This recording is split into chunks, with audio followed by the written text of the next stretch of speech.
Welcome to Killer Innovations. I'm your host, Phil McKinney. We are back here in the studio in northern Colorado.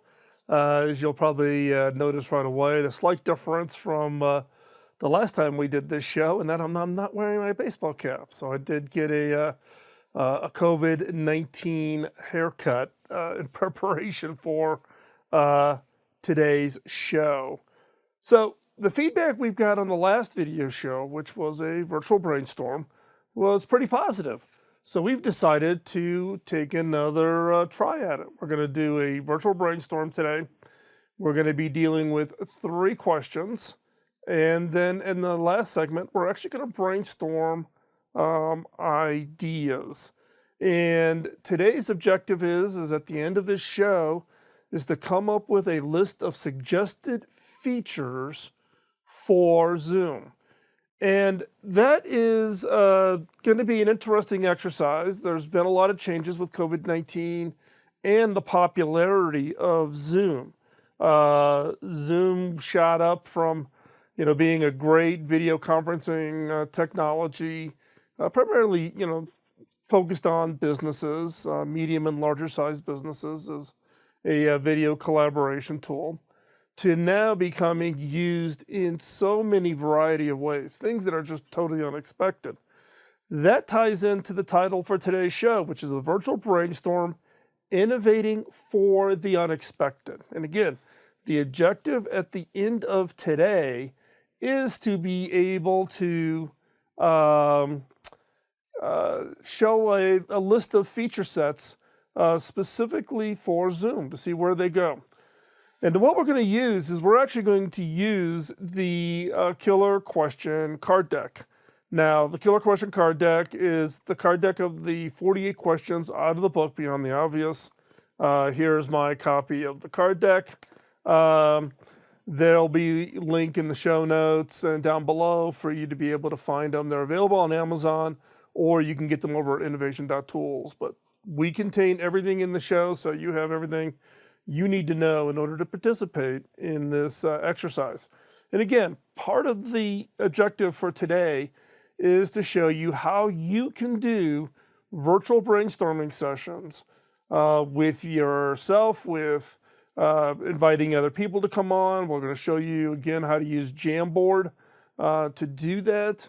And again, just trying to model it so that you feel confident that you can go off and create a funnel of ideas on whatever issues, opportunities, needs you and your organization have. So again, sit tight. We're going to show you, reveal everything. This is live. There's been no cutting and editing and splicing things together to make them look nice. We are doing this live, so however it turns out, it's going to turn out. So this will be a fun experiment. The Killer Question card decks have 2 portions to them. On the front, from the front side of the card deck, is you have the set of questions, and then on the back side of the card deck, you have what is called sparking questions, and these are kind of questions that kind of dig in deeper, push to the next effort, next set of ideas that could be enough to spark maybe some unique or interesting insight. So today we have focused on 3 questions, 3 cards from the Killer Question card deck. The card deck is broken down, as you see here, in different colors. So on the who, what, and how. The who are kind of this gold color. The what questions are kind of in this blue color. And then the green color are the how questions. So today we're going to focus on who and what with regards to Zoom and coming up with ideas on how we would do some questions. So let's jump right into question number 1. So question number 1 focuses on asking the question, who is using my product in a way I never intended and how? Who is using my product in a way I never intended and how? And the sparking questions are, what problems and needs are you looking to address? Are you so tightly focused on what you believe your customers' problems and needs to be that you are missing out on a potential huge opportunity. The second sparking question, how could you identify existing customers and observe how they use your product? And number 3, is there a way to give your potential customers an opportunity to play with and use your product without giving them specific parameters of how and when and why they should use it? And what do they come up with? What are the different ways they use the product? And the key when coming up with new ideas is to understand how your customers are using your product today. That is what this question is all about. So let's just hop right in, and we're going to jump on over to Jamborn. There's the question card deck that we are going to use today. And I'm going to just adjust here a little bit, pull my keyboard a little closer since I'm going to be the one typing in the ideas as we go. Now, just as a reminder, this is the Jamboard. I've put the question in the middle to try to make it so it's easy for you to follow. Down the left-hand side are all the controls for it. So let's just go ahead and hop right in. We're going to generate our first question. One of the things that I think is surprising that Zoom is being used for is with regards to education. And that is it's the one-on-one between teachers, given that this was a product that was designed for the education space. So this includes one-on-one with teachers.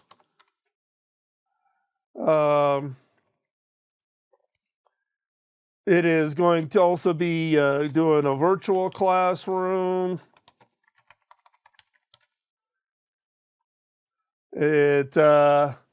Students using breakout rooms for team projects. And in fact, as you can tell, I am not focusing on the spelling here. I am just getting these up as quick as I can as I think of them.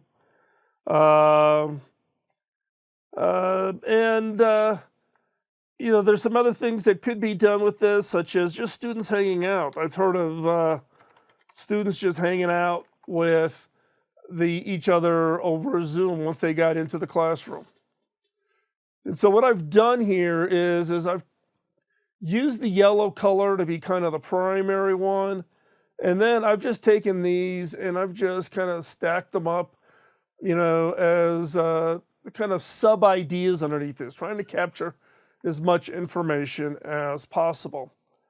So, what are some other ways that people are using my product in a way I never intended when you think of Zoom? Well, I think the next one would be SLPs, or speech language pathologists, if you're not familiar with the terminology. And what do I mean by SLPs? These are the people inside the school systems or private practice that provide speech language. You'll see them working with people with stutters or speech impediments. They also work with people who are on the autism spectrum. And SLPs have kind of had to hop on to using Zoom because normally these are primarily services that are offered in the school district itself.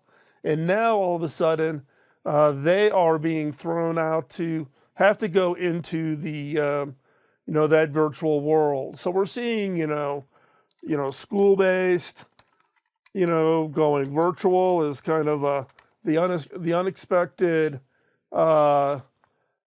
change that happened. We've seen there's lots of one-on-one use between the students or patients and the therapists.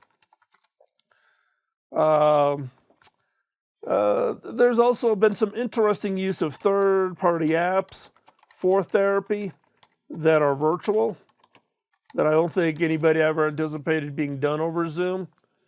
Now, you may be asking how do I know so much about this use of Zoom, as a third-party set of apps for SLPs or just the whole SLP space? This is because this is what my daughter does. My daughter is a speech language pathologist. So that's just two of the examples. When we come back, we're going to pick up on this particular question and continue coming up with ideas for how Zoom is being used by those outside of what we would normally expect. And in this case, we're just gathering up information before we go in and do the brainstorming. So what are some more ideas about who is using my product, in this case Zoom, in a way that I never intended?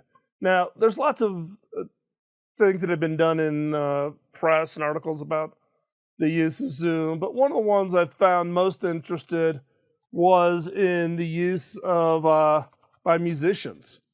You've seen the use of it for doing things like hold virtual concerts as one area. We've seen it writing new songs. In fact, if you haven't seen it, hop on over to for King and Country. They did a virtual session, and they talked about how they used virtual tools to write a new song called Together, which is for the COVID-19. The other is I've seen people giving lessons, giving guitar lessons or whatever over Zoom. And so here we've got the musician piece, and holding virtual concerts, writing new songs, and giving lessons. Okay, let's do one more way people using Zoom beyond what we normally would do, and that would be gymnastics and dance studios. Not something that was anticipated in the use of Zoom when it first came out.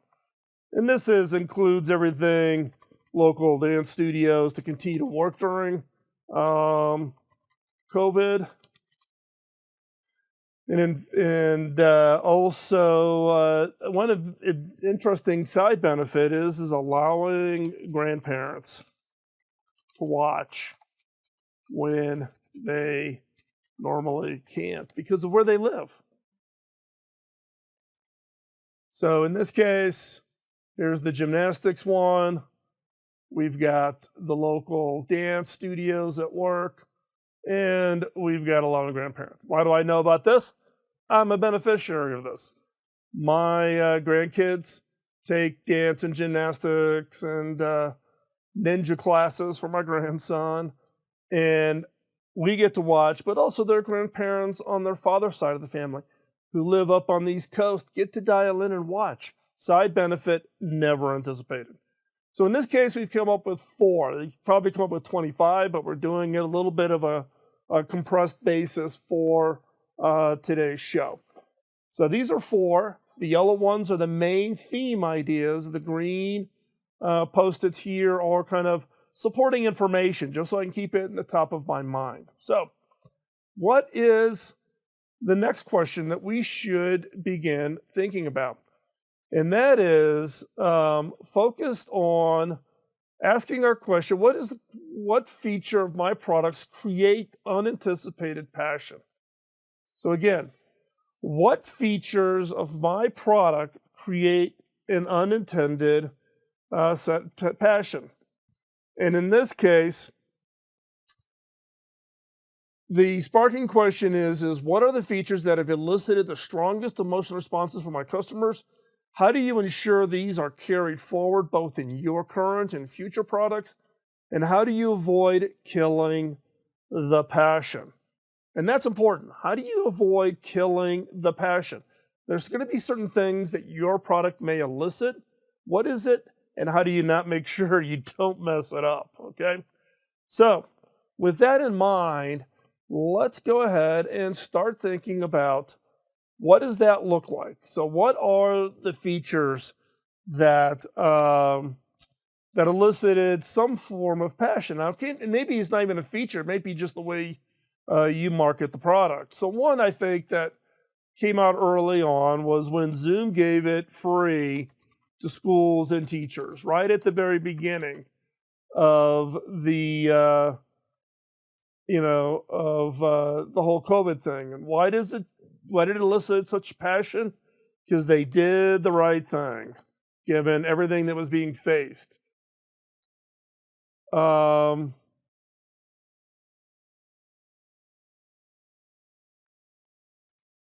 they also, made it easy and avoided budget issues when everything else was going crazy in the world. And so here it is, free to school, generated a lot of passion.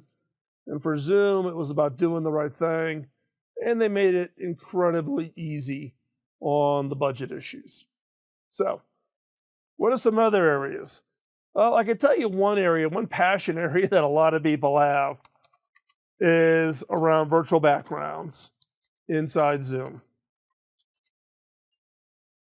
The virtual backgrounds allow you, if anything, to hide kind of the messiness, and it resulted in friendly competition for best backgrounds. And in my office, it's every Friday. People are showing off during what we call coffee break time. Their new backgrounds, and people are constantly coming up with new backgrounds. Zoom is having competitions. You can actually submit your virtual background to Zoom, right? It helps hide the messy life we all have. And I think it's also it's created a new category of designers.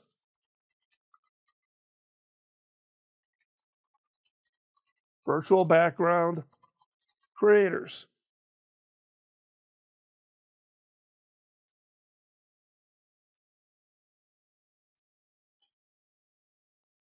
So here we are. We've got the virtual background inside of Zoom, very high passion feature set. My green stickies here. Just trying to keep track of everything that's coming. Again, we're asking the question, what features my product create passion for? A new one I think that we should talk about is around what we call original audio. Original audio takes away all of the filtering of audio so that it removes all the audio filters.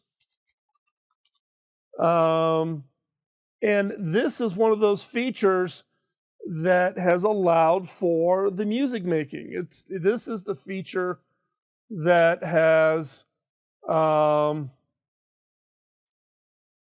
allowed for you to listen to live concerts. Otherwise, the audio gets just all chopped up in normal video conferencing platforms. So there's a feature inside of Zoom that allows you to play what's original audio. No filtering, it just goes right through.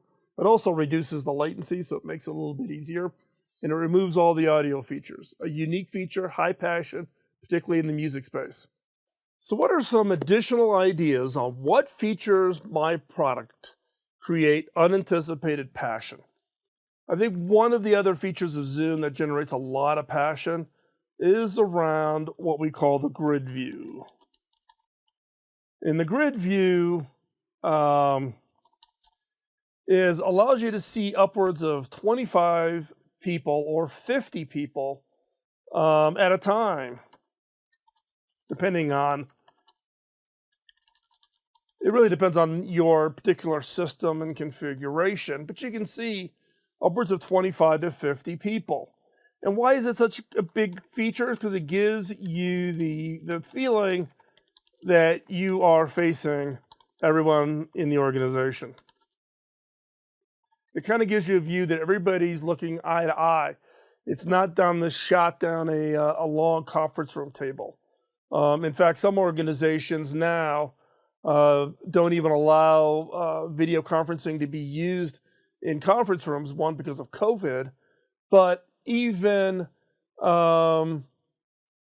it they were doing it before because everybody was then looking at each other across the table and looking kind of sideways up the table to the screen versus a much more personal view when everybody's has their own dedicated camera, they're looking into the camera, and everybody's on the same playing field. There's not people in the room or outside the room. So grid view is one of those features that has generated a lot of passion. And what's interesting is a lot of the competitors now are hopping on. Okay, let's do one more. One more is I think would be ease of use. And this was something that I know the Zoom team worked on very, very hard right from the beginning, was how to make this as easy as possible. Low friction to join a room call or a Zoom call, excuse me. I have Zoom rooms in my bus in here in my studio, so I always refer to those as room calls. So you have it makes it really easy. It's a single click, and it just works across all devices. So I've used it taking calls in my bus via my mobile phone. So I think the ease of use is one of those things that just makes it really, really simple, low friction.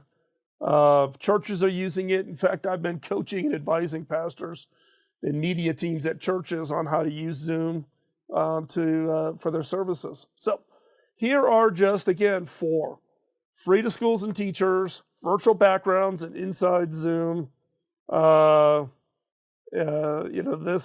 This feature is generating a lot of interest.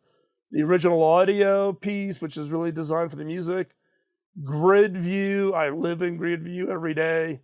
And I think the ease of use. So again, what features of my product create unanticipated passion? So let's take a look at the next question. So what is question number 3? What emotional, psychological, or status benefits could people derive from using my product? What emotional, psychological, or status feature could people get from my product? So, the sparking questions on the back of the card. Does your product create a connection with its customers that goes beyond just being a good solution to their needs? Can you refine it to reflect the changing needs and desires of your customers? Is the emotional connection literally between the customer and the product, or between the customer and what the product signifies? And are there good or interesting reasons to resist an emotional connection and actively prevent one from happening?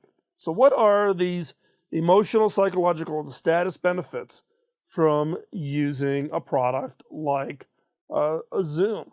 So let's hop back on over to Jamborn and let's start cranking out some ideas here. So first idea is, being together. The one thing I hear from a lot of people when they start using Zoom, particularly since the COVID-19, it allows people to stay connected to friends and family. And this is beyond just simply staying connected to your workers. But it does allow teams to feel like they are together and working. And productive, I guess would be a better term.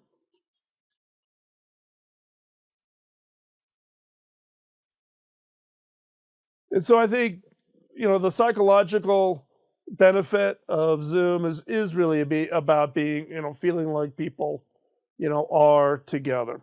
What are some other ones? I think one of them that is interesting is reducing the feeling of loneliness.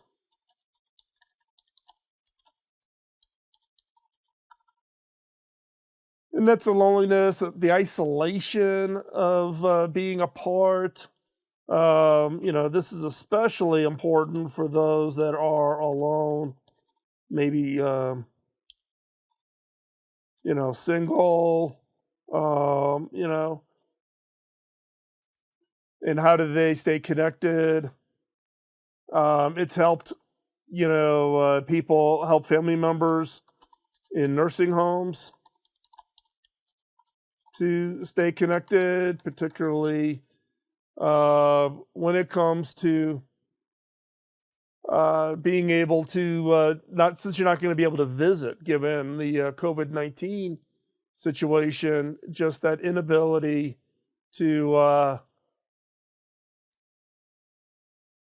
to feel like you can stay connected when someone's not able to have visitors. I think another area that, and again I mentioned this earlier, which was feeding the spiritual needs of a community. The houses of worship, whatever your faith life is, being able to get, making people feel like they, being able to get together. So, faith groups, services, etc. And you're still being able to host those and make people feel, like they are together, that they are being part of part of that community. And this is one that I have been involved in. I've been helping some, some churches and that being able to continue to host their services on Sundays or Saturdays, depending on your particular faith background. And it's turned out to be a pretty efficient tool in that regards. I think it's interesting also when we started seeing things like government being able to stay working via Zoom.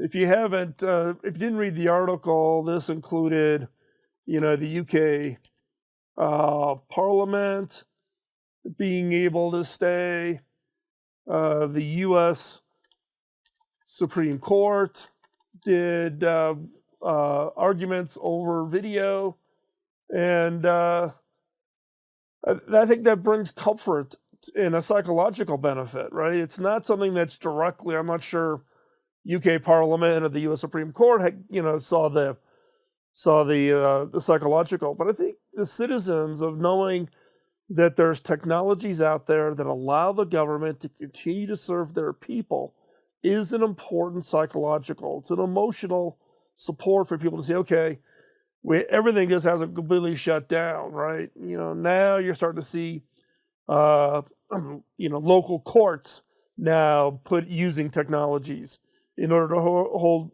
court cases and being able to, satisfy the requirements of in the U.S. of setting bail and those types of things. And there's a certain time limit that those things have to happen. And with everything shut down, it was going to turn into a really big problem. So I think this was an additional emotional or psychological status benefit. So far we have answered the 3 questions. We've gotten who's using my product in unanticipated ways, what features my product create in anticipated passion, and what emotional psychological status benefits could people derive from using the product. So next, we are going to jump right in and we're going to start ideating ideas around what features should Zoom consider. So the question we want to answer when it comes to ideation is based on thinking deeply on these 3 questions, the 3 questions we just reviewed. What new features would you suggest to Zoom? Based on thinking deeply on the 3 questions, right? So the questions were, who's using my products in a way I never intended? What features generate or create unanticipated passion? And what emotional, psychological, or status benefit do my products generate? With those, thinking deeply on those 3, what ideas, what features would you suggest to Zoom that they should add to their product? So let's hop right back into Jamborn and let's start generating ideas. So in this case, one of the suggestions that has come up that people have commented on is doing a video overlay. So this is very similar to what you're seeing me here in the corner, because I can look, right now I'm looking at the screen that's got Jamboard up, but if I'm looking directly into my camera, I can make eye contact with you even while I'm showing something behind me. It allows for a little bit more of a personal interaction. It actually ties that social connection. People who've watched this video, and I do this over Zoom for my all hands meetings, and so while I'm doing presentations to my staff, they continue to see me the entire time. The full screen doesn't wipe out their ability to see me. And a number of people have been reaching out to me to say, okay, how do you do that? What's the configuration that you do in order to be standing in front of your Zoom screens like this? So video overlay, I think, is one features that came up. The other is remote, and get this, karaoke. And this is really allowing for that social interaction occurring around around Zoom. So people can do social interaction. So people can sing. You get a little score based on you hitting the notes. How well did you do to the music? The video showing with the lyrics. Everybody else can listen and cheer you on with thumbs ups and hearts and all those kinds of things. This is actually an idea that came from one person at my office who suggested this as a feature set that they wanted me to pass on. The other is pay system tie-in with Zoom.